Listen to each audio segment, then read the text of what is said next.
uma companhia cômica que está completando 20 anos de trajetória com uma linguagem bastante singular, unindo mímica e humor.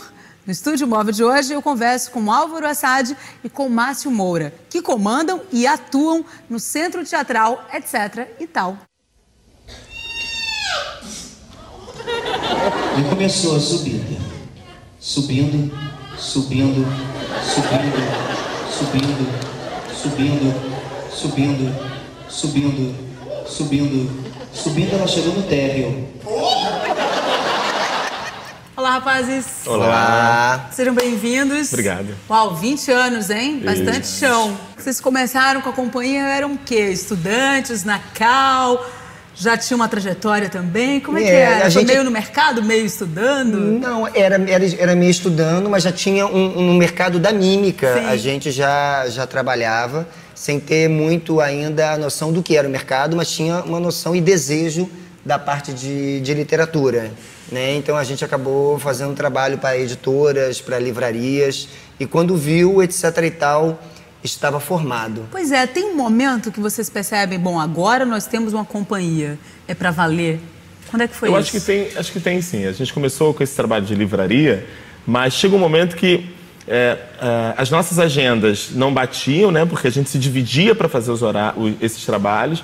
E chegou um momento que a gente, vamos reunir todo o trabalho que a gente fez, todas as pesquisas que nós fizemos para os trabalhos literários e transformar um espetáculo. O Fulano foi o primeiro espetáculo que a gente, assim, entrou em cartaz como companhia. O Victor James, o infantil, surge como conceito, um primeiro espetáculo conceitual, com a pantomima literária, a nossa técnica, e o Fulano como o primeiro espetáculo para entrar em cartaz. E foi super difícil fazer o Fulano, porque a primeira ideia que a gente tinha era participar de festivais, e nenhum festival aceitava a gente por causa da palavra mímica. E a gente começou a pensar se mudava para teatro físico, teatro gestual. Tem uma coisa interessante, porque assim, aqui 2 homens, mas na verdade o grupo tem uma mulher também. Tá faltando aqui o que é a terceiro Melissa. elemento, né? E é a Melissa Teles Lobo que chega e coloca a ordem na casa e fala, olha, temos vários números, mas está na hora de montar um espetáculo. E aí o fulano e cicrano, ele vai para o palco com uma estrutura que até então não tinha. Ou seja, um iluminador, uma figurinista, um músico para fazer aquela trilha, um designer para criar uma estética para a companhia. Quando nasce também o logo do etc e tal, que é uma digital. E de lá para cá, cada espetáculo que foi criando, ele foi ficando em repertório. Ou seja, se o figurino envelheceu, ele foi refeito. Se o cenário se desfez, ele foi refeito. Pois embora a gente trabalhe com mímica, a gente também usa microfone, figurino e tem alguns adereços de cenário.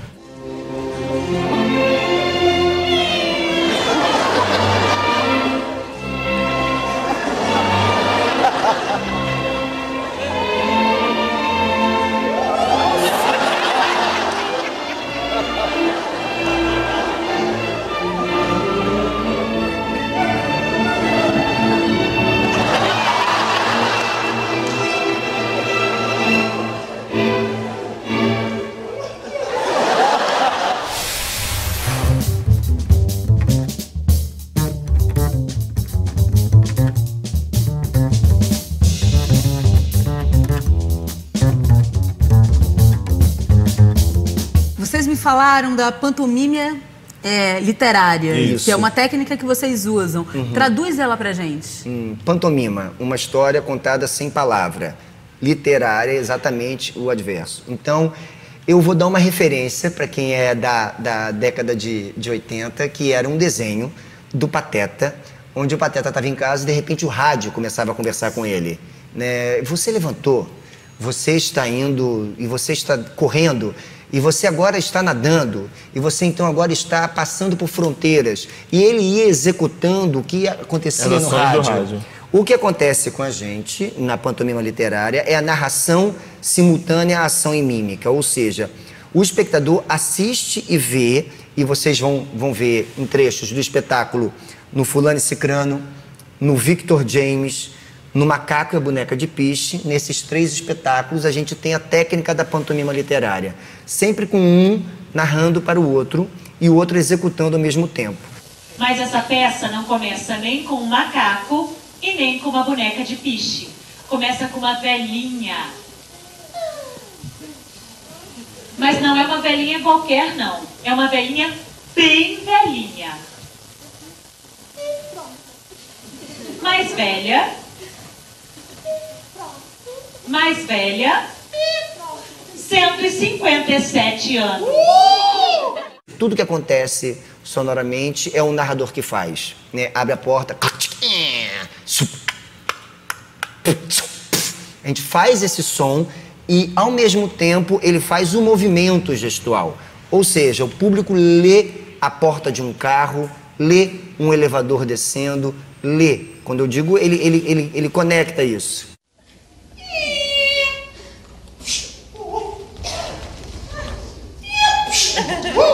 Guardou as compras carinhosamente.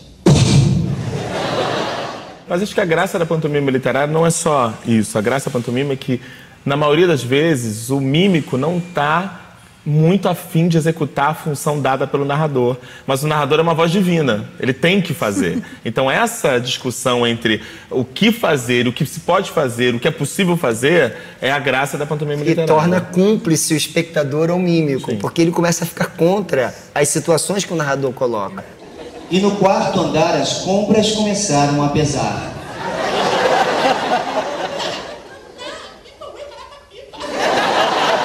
Elizabeth Maria, hoje é dia de feira.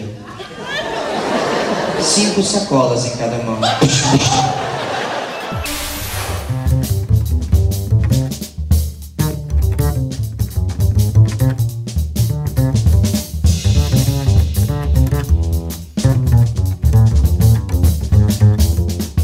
Agora vem cá, no repertório de vocês já tem o quê? 8 espetáculos? Sim. Eu estava percebendo que alguns são para o público adulto, outros para o público infantil, que geralmente vocês alternam. Isso é algo pensado? Foi proposital? Como é que é? Em alguns momentos a gente pensou pelo seguinte, quando você trabalha com uma companhia em que tem determinados mercados para viajar, seja para a cidade, seja para um trabalho de secretarias de cultura ou para instituições, onde a gente tem que apresentar os espetáculos, existe uma demanda, né? E essa demanda, para público infantil, ela é muito grande.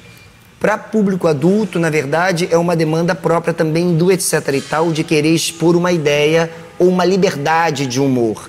A gente alternou e, assim, o desejo nesses 20 anos é um espetáculo adulto a partir de agora, porque a gente já acumula, tá desequilibrado, né? A gente tem que criar mais um. Tá 5-3, assim, os infantis estão ganhando.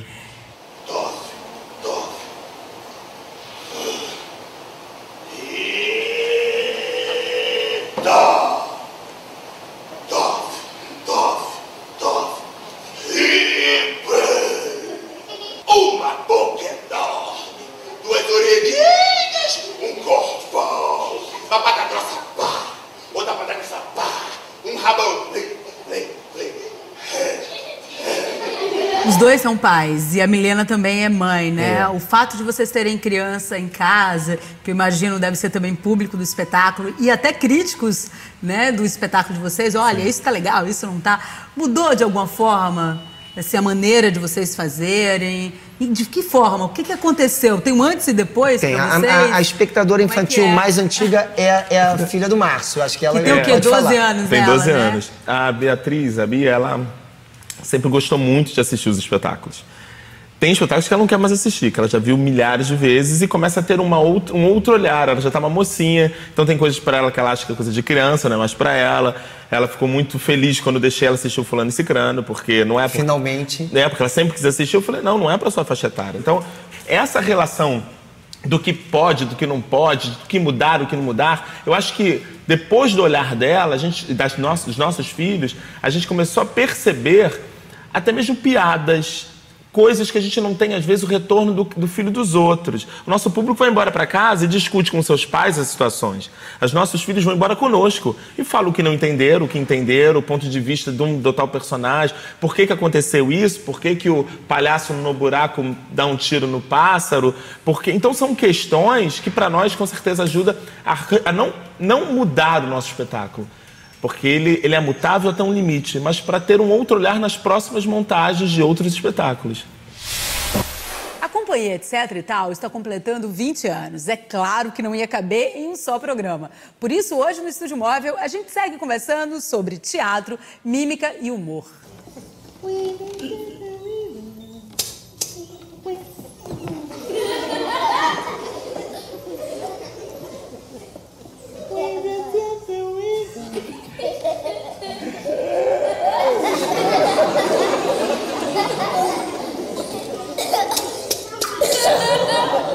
O que acontece ali? Tem algo mais ácido, talvez, do que o texto que a gente está acostumado a ver da Branca de Neve? Eu acho que exatamente assim. A Branca de Neve é uma versão original dos Irmãos Grimm, de 1819, e que é uma leitura anterior à Disney, ao Walt Disney, que é a versão mais conhecida desse original. Então, como é uma versão anterior, né, muitas coisas mudaram. Nós queríamos fazer uma Branca de Neve, se é que eu posso dizer, mais popular, mais brasileira. Ela tem cabelo enroladinho, ela não tem cabelo lisinho. Ela é uma moleca, na verdade, porque a Branca de Neve ela tem 12 anos. Então a gente queria que ela fosse essa moleca. E ela é uma moleca. As crianças se identificam muito com ela.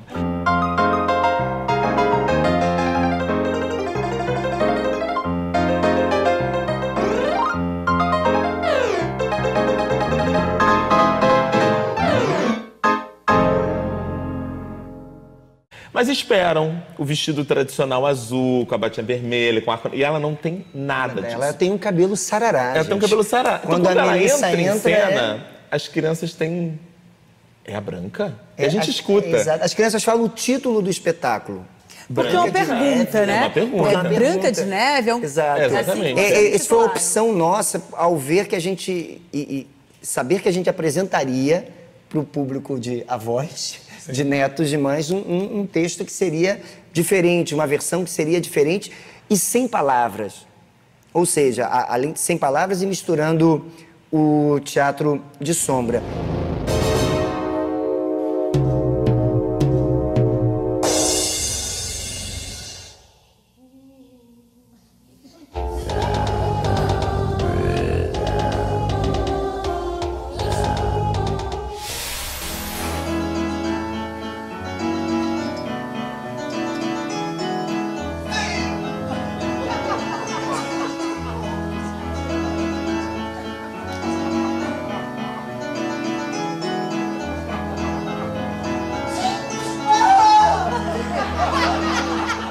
A gente queria fazer um trabalho com biombo, onde é um biombo de 1 metro de altura, por 7 metros de boca de cena. Então o público, ao sentar, dá de cara com um muro preto.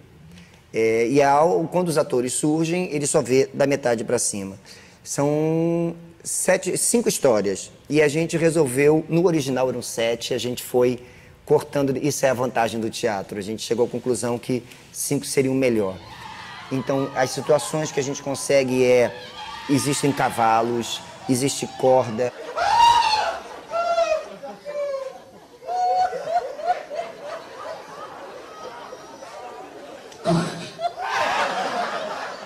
Existe um buraco. A gente tem um quadro que, na verdade, foi um festival muito bacana que a gente foi, que a gente viajou Brasil-Alemanha para fazer 5 minutos.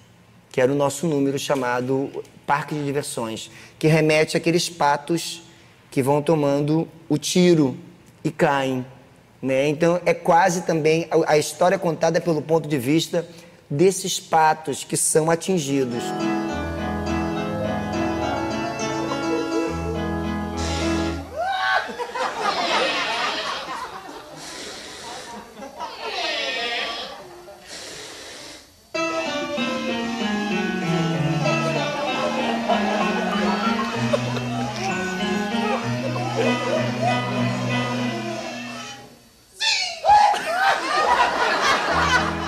A gente saiu a campo pesquisando que tipo de situação mímica dá o efeito. O público jura que existe uma esteira. Rolante. Você olha, você vai ver o biombo e você vai ver os corpos surgirem e desaparecerem e de repente surgir e você não vê como é que eles fazem esse atravessar. Essa magia do teatro, né? Essa é, e principalmente da mímica. Acho que é a magia da mímica ilusória, né? Na verdade, quando você esconde uma parte do corpo, você transfere para o espectador a responsabilidade de imaginar o que está acontecendo. Sim. E essa troca é que faz com que a mímica seja verdadeira. E tem a ver com referência. Na Dinamarca, nós fizemos o Victor James e tinha uma cena que o personagem do Álvaro pisava numa barata. E a onomatopeia do Analgeira, e as crianças riam a beça. No final, na hora do debate, as crianças perguntaram: o que foi que ele pisou? Porque lá na Dinamarca não tem barata. Como a gente ia saber? Então eles não entenderam a palavra barata, entenderam que era alguma coisa nojenta, a mímica levou essa possibilidade, a imaginação. Então assim, você cria a relação com o público baseado no que lhe conhece.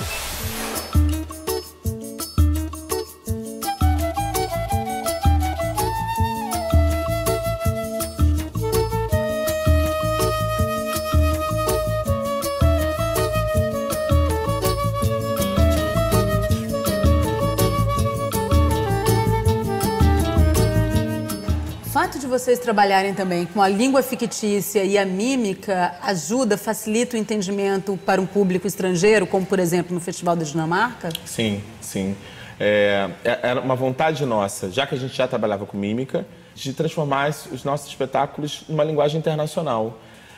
Mas não só para fora, né? Eu acho que quando você consegue fazer um espetáculo sem palavras, você consegue fazer com que pessoas do nosso país, que não têm acesso muitas vezes à leitura, ao estudo, eles também consigam entrar neste universo teatral. Nós já apresentamos em lugares inóspitos, já estivemos em quase todos os estados do Brasil apresentando, falta pouco, todos os estados já estivemos. Em cada lugar a gente descobre que a mímica possibilita um entendimento diferente da ação.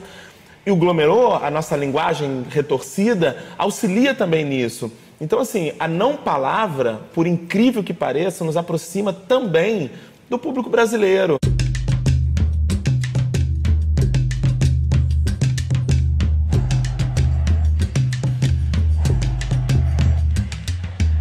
Bom, além de atores, também dirigir, vocês têm um espaço da companhia que funciona aqui no centro do Rio, né? Sim. Como é que é essa coisa da autogestão, dela funcionar a partir dos espetáculos?